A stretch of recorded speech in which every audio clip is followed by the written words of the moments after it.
Welcome to Authentic and Unafraid, the podcast. Today's topic, pitfalls of romantic relationships. Have you ever wondered why your relationships don't last? Wondered why it seems just about everyone is divorced or single and not looking? Let's talk about it.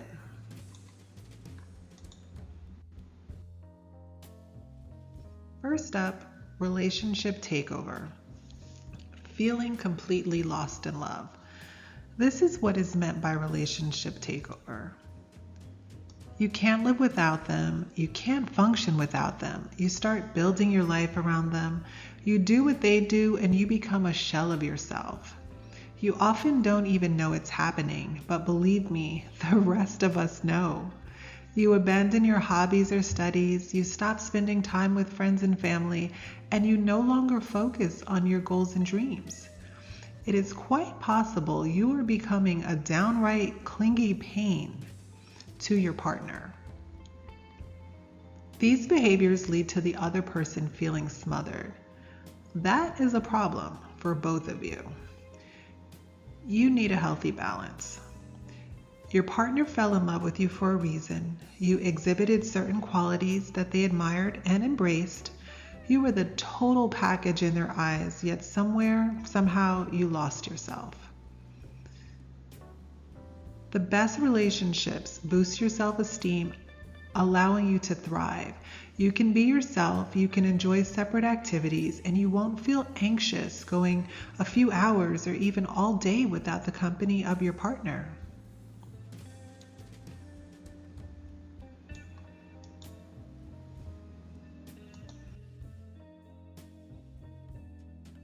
Money is one of the top causes of divorce, and it's not really surprising. The high cost of weddings and a honeymoon alone can often mean that some couples start their union off with high debt. For unmarried couples who live together, one person's poor spending habits or poor credit can greatly impact the relationship. Add on the secret spending that some people do, and this can wreak havoc on the potential success of a relationship. Now, if you make purchases and leave them in the car because you don't want the other person to see them, you might just be a secret spender.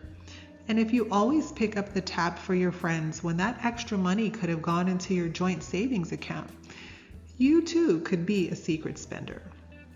So how to find the money balance?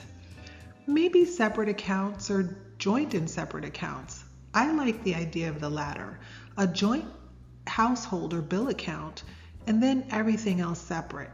So if he wants another new gaming system and I want another pair of shoes, there's no issue because our joint financial obligations are sorted.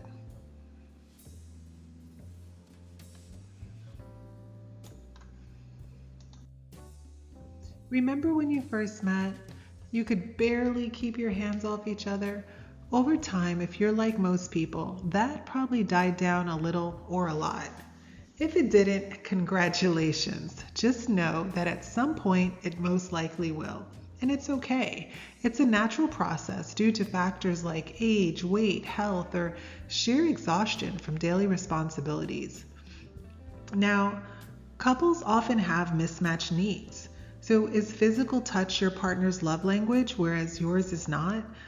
That can be kind of problematic if they're always ready for sex and you are always ready for quality time or words of affirmation.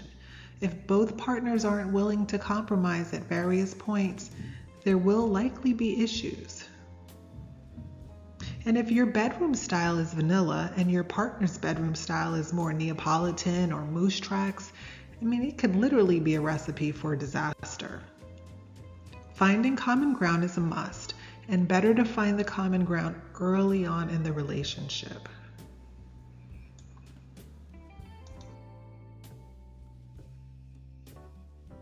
Broken trust could mean the end to everything. A poor action on your part can surely lead to an obvious negative response from someone else. Acting without integrity could be an automatic deal breaker for your partner. Lying, cheating, mental, emotional, and physical abuse have no place in our relationships, It's better off to stay solo than bringing that energy and those behaviors into someone else's life.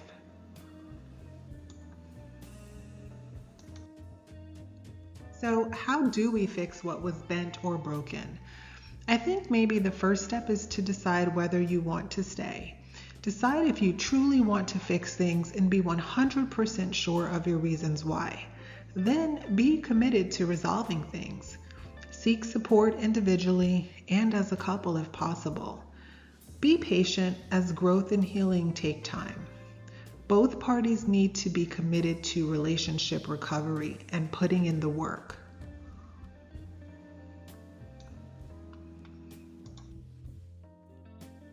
Does this sound familiar?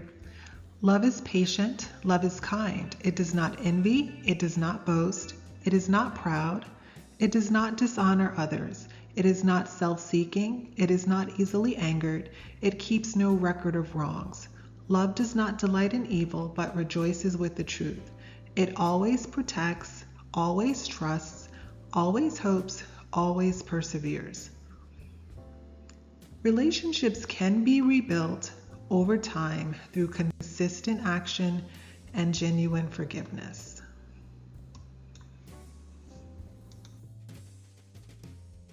Now, earlier we talked about losing yourself in your partner. Being codependent is never ideal. Two healthy adults will be able to appreciate and survive time apart. Find your balance. So while it's great to have joint activities, solo activities are good too.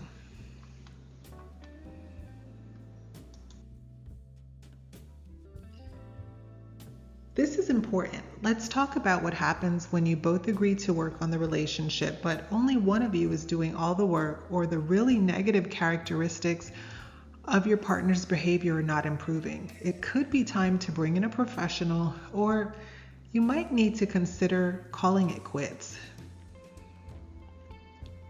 Remember, you have to do what's right for you. You have to do what's going to keep you safe and restore your peace.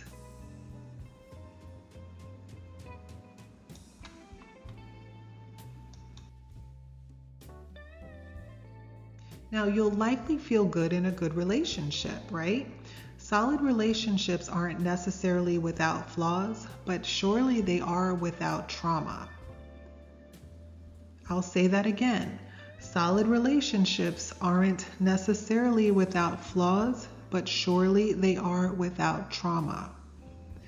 Good relationships increase your self-esteem and well-being. The best partnerships are conscious choices built on respect, communication, and shared growth.